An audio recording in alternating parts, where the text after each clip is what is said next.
सिद्धेभ्यः। ओम नमः सिद्धेभ्यः। ओम नमः सिद्धेभ्यः। ओम नमः सिद्धेभ्यः। ओम नमः सिद्धेभ्यः। ओम नमः सिद्धेभ्यः। आत्माओं, हम अपने दिगंबर जैन ग्रंथों के स्वाध्याय, पुराणों का स्वाध्याय अवश्य करें। अभी हमारे यहाँ संघ की आर्यिका स्वर्णमती जी उत्तर पुराण का स्वाध्याय कर रही हैं और हमें सुना रही हैं। और हमारे पास कल ही अभी कह रही थी कि माता जी, देखा जाए तो पुराणों का स्वाध्याय सबसे पहले अति उपयोगी है। परसमान योग का स्वाध्याय, परसमान योग के स्वाध्याय के बिना हम अपने तीर्थंकर भगवंतों के इतिहास को कैसे समझेंगे। अयोध्या शाश्वत जन्मभूमि है। अनंतों तीर्थंकर जन्म ले चुके और अनंतों आगे लेंगे। भगवान ऋषभदेव की जन्मभूमि, युगादि पुरुष, युग की आदि में भगवान दिगंबर जैन ग्रंथों के अनुसार तो 1 कोड़ा कोड़ी सागर वर्ष हो गया, कुछ कम असंख्यातों वर्ष हो गए। भगवान ऋषभदेव जन्मे हैं। उसी इक्ष्वाकु वंश में 14 लाख राजाओं तक बराबर अविच्छिन्न परंपरा चली है। भगवान ऋषभदेव के पुत्र भरत आदि 101 थे, सबने दीक्षा लिए, मोक्ष प्राप्त किया है क्रम क्रम से। और भरत के अनेकों पुत्रों ने दीक्षा ली है। उनके यहाँ मंदिर भी बन रहे हैं। चक्रवर्ती भरत के नाम से हमारे देश का नाम भारत, ये जैन ग्रंथों में तो है, ये वैदिक ग्रंथों में भी कम से कम 2500 जगह है। भागवत स्कंद आदिकों में, अथर्ववेद आदिकों में, अनेकों ग्रंथों में है कि ऋषभदेव के पुत्र, तीर्थंकर ऋषभदेव के पुत्र, भगवान ऋषभदेव के पुत्र भरत के नाम से हमारे देश का नाम भारत। तो इस बात का हमेशा ध्यान में रखना है कि पुराणों का स्वाध्याय आप सबको करने का नियम करना है कि हम चाहे रात्रि में हो चाहे दिन में हो, कम से कम किसी न किसी पुराण का स्वाध्याय अवश्य करेंगे। महापुराण, उत्तर पुराण, हरिवंश पुराण, पांडव पुराण आदि के अनेकों पुराण हैं, चरित्र है, जम्बूस्वामी चरित्र आदि। भव्यात्माओं, बचपन में मुझे इन पुराणों को, कथाओं को पढ़ने का जो अभ्यास, रुचि थी, आदत थी, माँ के दिए संस्कार, माँ की प्रेरणा, और वो हमारे सब वैराग में निमित्त बनते गए थे। जब जम्बूस्वामी चरित्र मैंने पढ़ा, एक रात में पढ़कर उसे पूरा किया, वैराग्य वृद्धिंगत हुआ। तो भव्यात्माओं, बात यही है। अकलंग देव का नाटक देखा, ये तो प्रतिभान योग ही है। कह दिया उन्होंने, प्रक्षालनादि पंकज से दूराद स्पर्शनम ब्रह्म।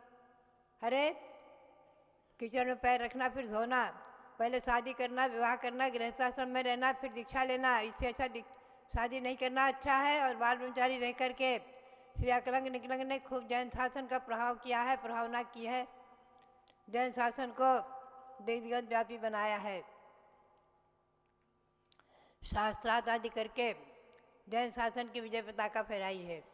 तो बात यही है कि हमेशा ध्यान में रखें, पुराणों का स्वाध्याय करना नियोग में त्रिलोकसार है, त्रिलोकपंडिती है, इन ग्रंथों का स्वाध्याय।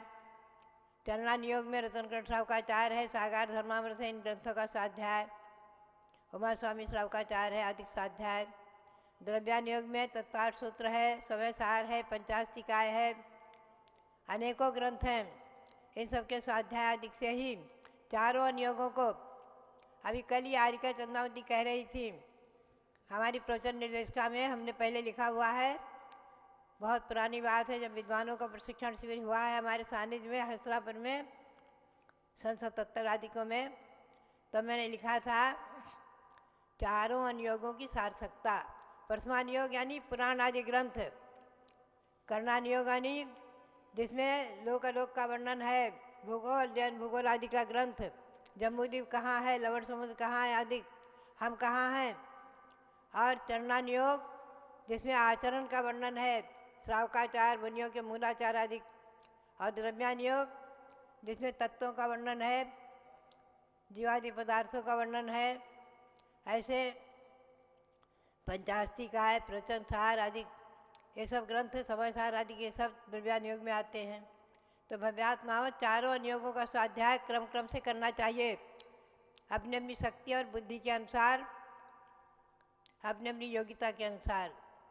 जैसे कि विद्यार्थियों को जो अध्ययन कराए जाते हैं, चाहे स्कूल हो, चाहे कॉलेज हो, चाहे विश्वविद्यालय हो, क्रम क्रम से ही अध्ययन कराए जाते हैं। ऐसे क्रम क्रम से स्वाध्याय करने में सबसे पहला क्रम है प्रस्मान योग। पुरानी परंपरा थी, अपने मंदिरों में रात्रि में कोई न कोई पंडित अथवा कोई श्रेष्ठी या कोई महिलाएं कोई न कोई अवश्य रात्रि में शास्त्र पढ़ते थे, प्रस्मान योग, कथा पुराण आदि हम लोग भी बचपन में सुनते थे, बचपन में संस्कार पाए हैं। तो बात यही है कि उत्तर पुराण इसका स्वाध्याय हमारे यहाँ वर्तमान में चल रहा है। समय सार का स्वाध्याय भी मैं कर रही हूँ। षटघटनागम ग्रंथ आदि के स्वाध्याय भी चलते हैं, जय धवला आदि के, कर्णानुयोग चरणानुयोग आदि के स्वाध्याय भी चलते हैं। तो बात यही है, चारों अनुयोगों का स्वाध्याय हमें और आपको करना ही चाहिए, हर विषय को समझना चाहिए। यही मेरी प्रेरणा। और प्रस्मान योग को पढ़े बगैर हम अयोध्या के महत्व को, शाश्वत जन्मभूमि की महिमा को नहीं समझ सकते। प्रस्मान योग में तो है ही है, कर्णान योग में भी, त्रैलोक सार आदि के ग्रंथों में भी है, सिद्धांत सार दीपक आदि में भी अयोध्या की महिमा है। और लिखा है कि हर एक चतुर्थ काल में 63 सदा का पुरुष होते हैं और अयोध्या में मुख्य तीर्थंकर भगवंतों का जन्म होते हैं। श्री गौतम स्वामी ने कहा है, सुदम में आओ संतो, हे आयुष संतो, मैंने सुना है आदि कम्मम अरु कम्मम। आदि कम्मम का है आदि कर्म, जिन्होंने युग की आदि में जन्म लेकर के अब प्रजा को हंसी मसी कृषि आदि क्रियाएँ सिखाई, जीने की कला सिखाई, षट क्रियाओं का उपदेश दिया, आदि सभी व्यवस्थाएं बनाई, वर्ण व्यवस्था, विवाह व्यवस्था आदि। ऐसे आदि कर्म कहना, आदि कर्म का उपदेश श्री गौतम स्वामी ने भी कहा है कि आदि कर्म का उपदेश भगवान की दिव्य ध्वनि से खिला है, भगवान की दिव्य ध्वनि से प्राप्त हुआ है कि अयोध्या शाश्वत जन्मभूमि है आदि। तो भव्यात्माओं, अयोध्या शाश्वत जन्मभूमि है, प्रस्मान योग में भी है, कर्णान योग में भी है, त्रिलोक सार में भी है, तिलय प्रणति, त्रिलोक सार दीपक आदिकों में बहुत सुंदर वर्णन है। ऐरावत हाथी का वर्णन कि भगवान के जन्माभिषेक आदिकों में जो सधर्मिंद ऐरावत हाथी पर आते हैं, कितना बड़ा होता है और उस पर 27 करोड़ अप्सरियाँ नृत्य करती है। एक ऐरावत हाथी पर 27 करोड़ अप्सरियाँ, ऐसे ऐसे विशाल वैभव सौधर्मिंद्र ने अपने दिखाए हैं भगवान के जन कल्याणक आदि कल्याणकों के अवसर में। ये वही अयोध्या है, वही कुंडलपुर है, वही जो है हसरापुर है, तीर्थंकर भगवंतों की जन्मभूमियाँ। और असंख्यातों देवों का आगमन, ये सब भगवान के पुण्य प्रभाव से एक इसी अयोध्या नगरी में सब समा गए और कोई धक्का मुक्की नहीं, कोई कुछ नहीं। ये महिमा है भव्यात्माओं, ये महिमा है तीर्थंकर भगवंतों की। एक सामान्य मुनि अगर उनको रिद्धि हो जाती है, अक्षीण रिद्धि, तो जिस घर में आहार ले लें वो अक्षय हो जाता है, वो उस दिन घटता ही नहीं है, चाहे चक्रवर्ती का कटक जीवड़े। जिस कमरे में बैठ जाते हैं छोटा सा हो, उसमें असंख्य देव आ जाएं, परंतु उसमें धक्का मुक्की नहीं होती है। यह अक्षीण रिद्धि का महात्मा है। तो तीर्थंकर भगवंतों की महिमा तो अजीब लोकोत्तर ही है। तो बात यही है, सब महिमा है कि इसी अयोध्या नगरी में असंख्यातों देव आए थे और आते रहे और आते रहेंगे।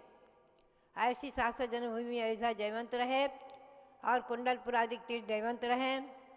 इसी भावना के साथ भगवान महावीर स्वामी के, भगवान सबदेव के चरणों में अनंत सा नमन करते हुए आप सबके लिए बहुत बहुत मंगल आशीर्वाद, बहुत बहुत मंगल आशीर्वाद।